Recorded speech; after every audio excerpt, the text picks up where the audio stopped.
Bonjour. Merci à celles et ceux d'entre vous qui ont répondu à mon appel de vendredi en répondant à notre petit sondage pour nous aider à améliorer ce balado. Si vous ne l'avez pas encore fait, s'il vous plaît, faites-le aujourd'hui, ça nous sera vraiment très utile. Cliquez sur le premier lien en haut des notes de cet épisode, ou allez directement à l'adresse bit.ly/sondage balado, bit.ly/sondage balado en un seul mot, au singulier et en minuscule. Merci d'avance, voici les actualités info-bref de ce lundi 12 juin. Les habitants de Chibougamau peuvent rentrer chez eux. À partir de 8h ce matin, les plus de 7000 résidents évacués mardi dernier de cette ville du nord du Québec sont autorisés à retourner dans leur maison. C'est ce qu'a annoncé hier la mairesse de Chibougamau. Il y a actuellement 116 feux actifs au Québec, dont 41 non maîtrisés. Le gouvernement Legault a accordé une indemnité forfaitaire de 1 500 $ par résidence évacuée. Le dernier jour de la session parlementaire, vendredi, le gouvernement Legault a déposé un projet de loi qui vise à modifier plusieurs dispositions en matière d'habitation. Il sera étudié à l'Assemblée nationale à la rentrée. La loi proposée donnerait de nouveaux avantages aux locataires et aux propriétaires. Alors d'abord, 3 dispositions qui sont en faveur des locataires. Il toucherait une indemnité en cas d'éviction. La loi écarterait la présomption de bonne foi du propriétaire lors d'un recours en dommages-intérêts après une reprise de logement ou une éviction.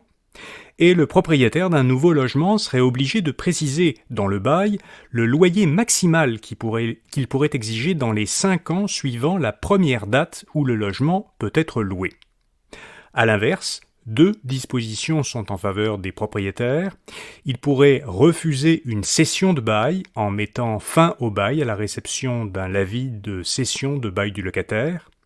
Et les propriétaires de nouveaux logements pourraient augmenter les loyers sans être assujettis à la grille du tribunal administratif du logement. Ça concerne uniquement les propriétaires de nouveaux logements. L'ancien gouverneur David Johnston a finalement démissionné de son poste de rapporteur spécial sur l'ingérence étrangère. Il a expliqué que le climat hautement partisan entourant sa nomination ne lui permettait pas de remplir son mandat. Le gouvernement fédéral dit vouloir consulter des experts et les partis d'opposition pour décider quelles seront les prochaines étapes et évaluer qui serait le mieux placé pour enquêter sur l'ingérence étrangère. Selon le ministre des Affaires intergouvernementales Dominique Leblanc, une enquête publique n'est plus exclue si elle est, a-t-il précisé, faite de la bonne façon et dirigée par la personne idéale. Ce sont ses termes.